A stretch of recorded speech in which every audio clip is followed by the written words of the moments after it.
Parito visibly gassed. Wants it. De La Cruz gives it up to Cyril Gonzalez. Matched up against kay Manny Ladi. Fadeaway jumper by Gonzalez. No good. Got it back. Cross-court pass. Gurtiza launches. Another air ball. Gonzalez tried to save it. And he gets it back. Enriquez, this is big. Clanks off the rim. And finally, Caloocan clears it. Escobar with a rebound. Those were clear shots missed by the Voyagers. Now you got to live with that. Now you have to defend your end of the floor. Who are you going to guard here? Thompson against the much smaller Moon De La Cruz. 6 seconds left on their shot clock. Thompson backing him down. Double team comes. Thompson, nakawala, lays it in for 2. Too easy for Eric Thompson. Put him down on the low block against a smaller guy in Mon De La Cruz. Moon was able to momentarily derail the attack by Eric Thompson, but he went to that footwork. Day of the game brought to you by Sports Plus, the official sports book of the Mpbl. Able to gather control and get past a couple of defenders. Nobody right there on that step through for Eric Thompson. Eric Thompson, plagued by foul trouble, has 11 points off the bench, extending this lead to 7 points, prompting a timeout from the Pasay Voyagers.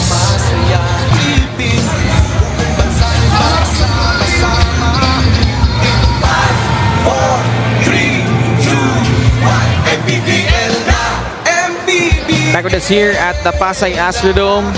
The Voyagers had a bit of a momentum. They have clawed to within 2.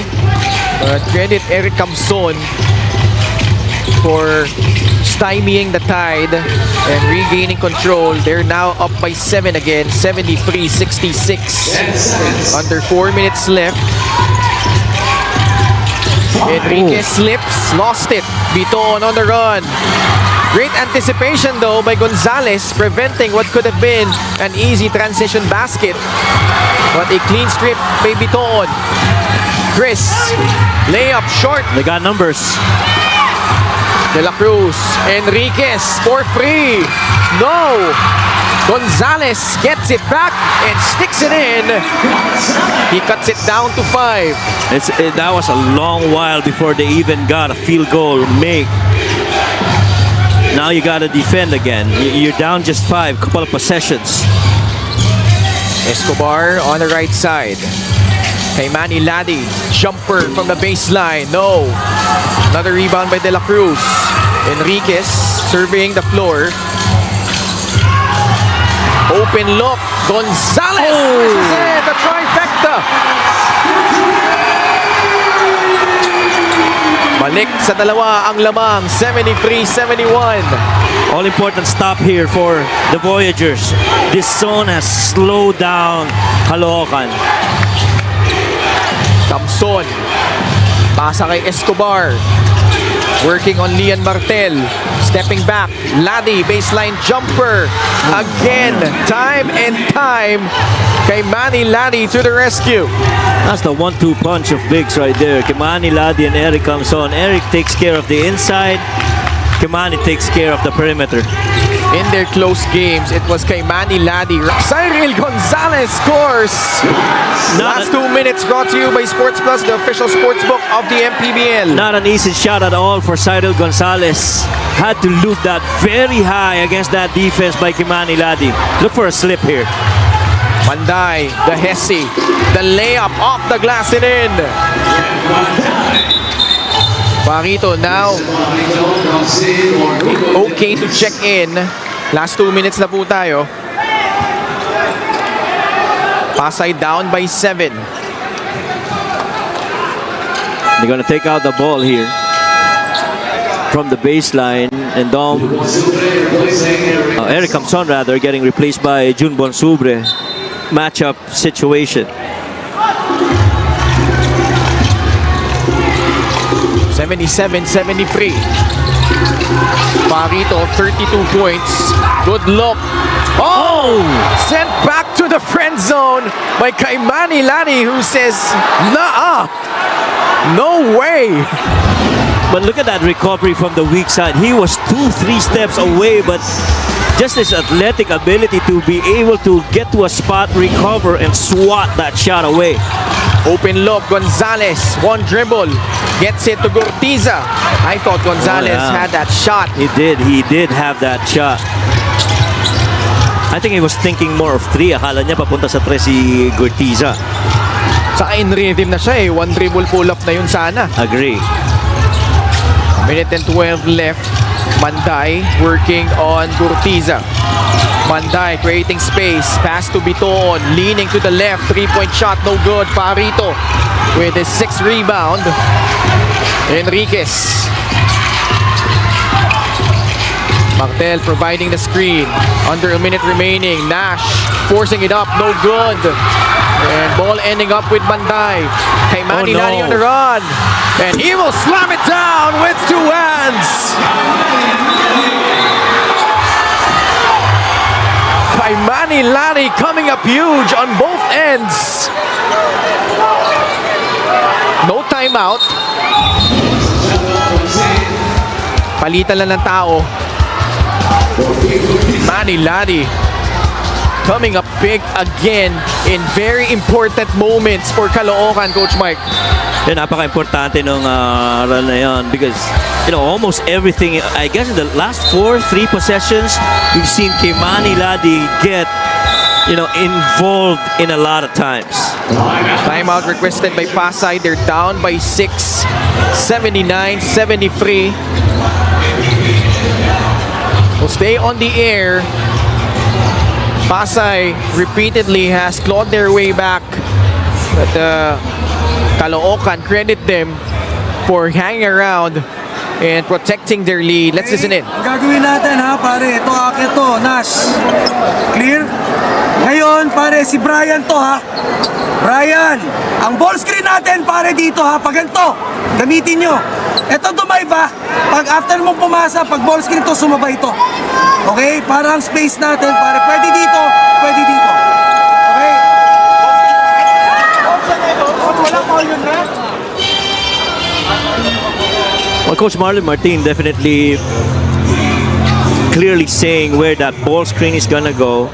He wants one guy to dive, and he's given the guy with the handler the option of going whichever side of the floor was free. He's told him about the space that was available, and so it's up for the guys on the floor to make that decision. Pasay inbounding it onto the front court. Caloocan only has 1 team foul, so they could be extra aggressive on defense. Enriquez, pasa kay Farito, ginugulo ni Manday. Farito dumps it down low. Santiago had to alter that shot, but Kimani Ladi caught stepping on the baseline. But who made them change that shot?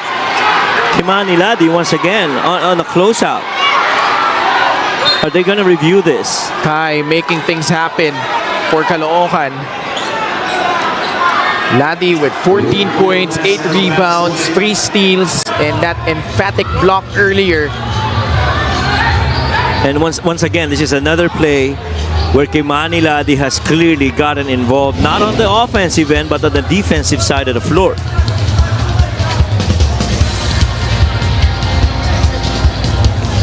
Nagkagulo sila doon kay Manny Ladi.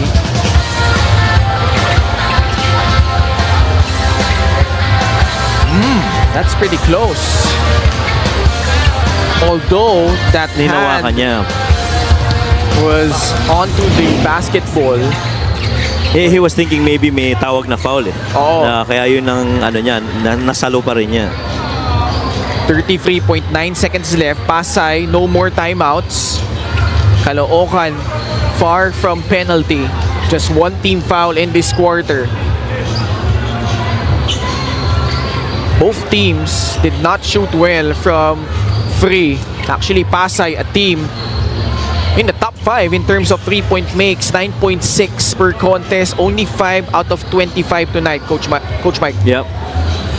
And napakahalaga nito, yung mga situations like this, you gotta make your shots, be it on the field, on the line. But kanina, yung mga attempts ng Pasay Voyagers, I felt they had that look, but they were rushing it. There was a warning on Manakalu, number 4, Kaimani Lati, for Kaimani Lati. behavior. Warned for unsportsmanlike behavior. When he slammed that ball as soon as he learned of the call. Oh, that's a foul. Kaimani's gonna be called for that foul.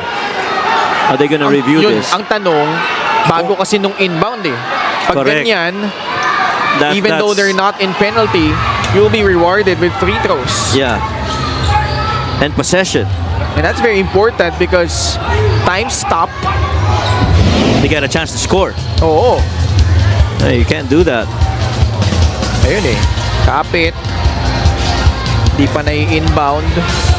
Yeah, that should be free throws. Yep. Or one free throw. That's a tech. Then, hindi siya technical eh. It's more of... It's not a technical foul, but you get one free One throw. free throw. And the rock. Oo, yun. Yun yung importante. For Kaimani Lati, his second personal. So yeah, that's one free throw plus ball possession. One free throw. Brian Hilario. Hilario. Very important free throw trip for him. 2 out of 2 so far tonight. Calmly sinks it. Sabi ko sa'yo eh. Oo. Hindi babago yung emotion niyan eh. 14 seconds. Baba sa 5. At this point, just a quick basket, not necessarily a free if you're Pasay. Although wala na silang timeout, Coach Mike. Yeah, pero 2 possession game pa rin to.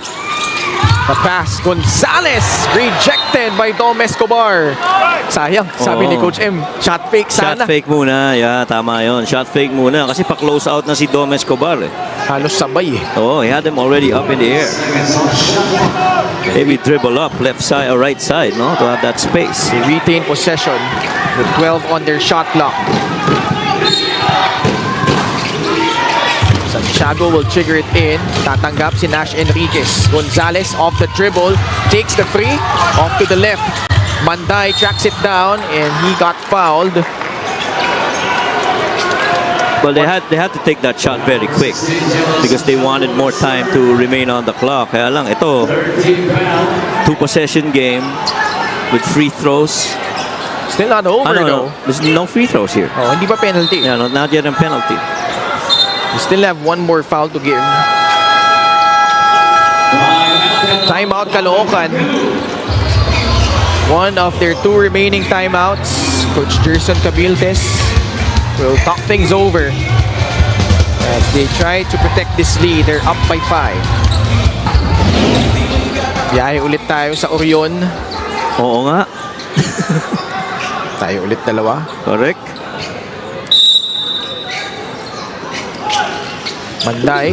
They opt to inbound it on the backcourt. Kaimani Ladi fouled by Munmun de la Cruz. Foul number 25, going to the Cruz's third foul. And that is a 14 foul. Last foul to give for Pasay. Maclan is on the floor. That's a good sign after seemingly injuring his knee earlier. Oh, Santiago almost got it. And they're making it really difficult for this inbound. Okay, the review. Last 2 minutes. Let's have a pass play. There is shots on the Caloocan basketball. Quick review lang yan. Obviously, bola pa rin ng Caloocan.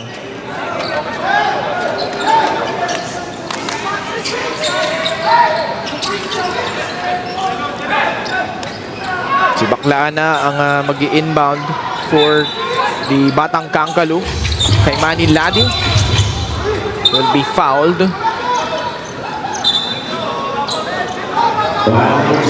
So this one to potentially ice this ball game. Kaimani Ladi, a 66.7% free throw shooter tonight. 4 out of 4 from the line. And they have shot the ball very well from the free throw line. And again, sometimes overlooked part of his game is his ability to deliver in a clutch. Against Yeah. Rizal, when Rizal was pretty much in command, kay Manny Ladi delivered in the fourth quarter. The one you covered against Bulacan, when they needed baskets, it was him again. Those mid-range jumpers, those shots from the inside. But Pasay still alive. Mintis yung una ni kay Manny Ladi. Tsaka yung presence lang ng ni Kaimani Ladi. Really good perimeter shooting, especially in the clutch. And you also have to account for his defensive presence. Not allowing very easy shots for their opponents. Two-possession ball game. They need a free. Santiago pulling up. That one rattling out. That could be the ball game. 9.3 seconds left. Gallant stand by the Voyagers. And yung mabigat yung start ni Christian Fajarito, scored all of the field goals in the first quarter for them. Went scoreless for a long while, which Caloocan really took advantage. Halos di na siya nakapuntos dito sa fourth eh. Halos wala na, right? Kasi yung dunk niya kanina, that would have been that field goal for him. He did have that free earlier in the fourth. Yung walk-up three niya, yung step-in three, right? Hilario off the dribble. Santiago still can't find the mark, and that will do it. Caloocan